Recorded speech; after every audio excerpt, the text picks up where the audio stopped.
All right, welcome back. In this video, we'll do one final example of simplifying expressions that have an inverse trig inside a trig.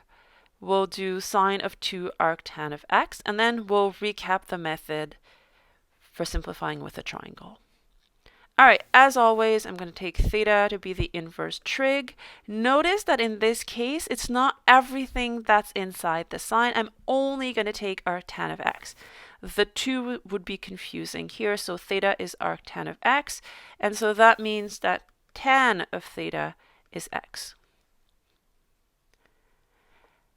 So if I look at my triangle, tan is opposite over adjacent. So opposite is x, adjacent is 1. I need the hypotenuse by Pythagoras. I have that c squared is x squared plus 1 squared, and so c is square root of x squared plus 1. And so that's this one.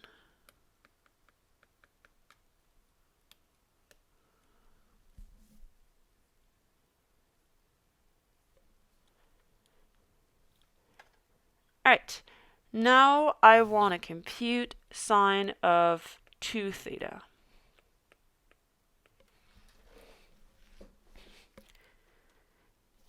The problem I see is my triangle is in terms of an angle theta. I don't have any 2 theta in my triangle, so I cannot read sine of 2 theta using that triangle directly. I can read sine of theta, I could read cosine of theta, tan of theta, any trig function of theta I could read. 2 theta don't have. So what I need to do is I need to use a trig identity to go from 2 theta to theta. If you remember this identity, great. You could also get it from the sum identity that you learned, the sum formula that you learned in Cal 1. I'll recap the ones you need in the method below. So sine of 2 theta is 2 sine theta cos theta. So sine theta is opposite over hypotenuse, cos theta is adjacent over hypotenuse, and I'm lucky enough to have a triangle with theta in it in which I could read these trig functions.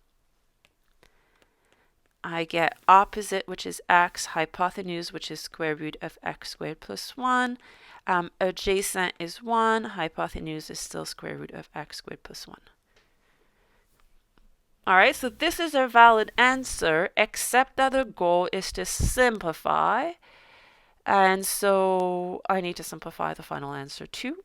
And so the top will be 2x. Now the bottom, the two square roots are the same, so I end up with the square root square. And so I end up with 2x over x squared plus 1.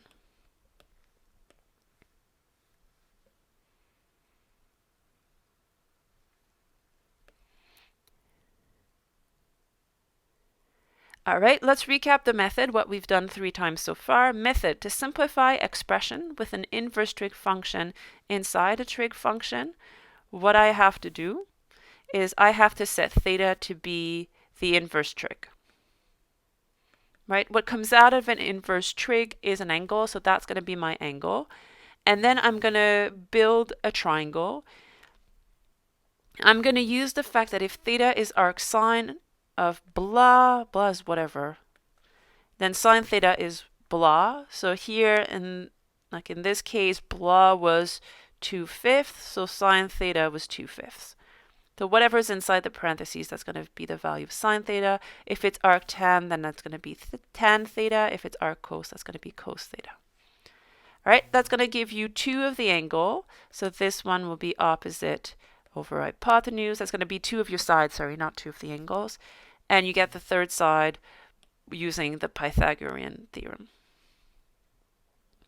All right, then you can read the value of your trigonometric function from the triangle. If the interior angle is not theta, but something like 2 theta like we had in problem C here, then you would need to first apply the identity. So here's the one that we used in part C. You could do the same thing for cosine of 2 theta. You could go from 2 theta to theta by using a trig identity. This one's slightly different.